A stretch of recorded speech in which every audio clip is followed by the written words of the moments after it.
guys, ni hao. So may i-share ako sa inyo, no, para lang to sa mga guys, sa mga baguhan or sa mga bago pa lang dito sa Taiwan or sa mga hindi pa nila alam, no. So i-share ko yung about sa pagtatawid dito sa Taiwan ng mga pedestrian lane, no.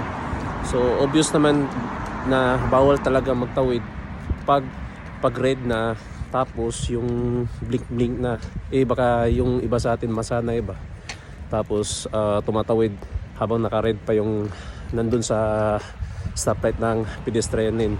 So i-share ko po na bawal po talaga yun, tapos may multa po yun na hindi bababa sa 580. So marami po kasi ako nakikita sa social media na may mga nahuhuli pong migrant worker, pero hindi ako sigurado kung mga Pinoy yun.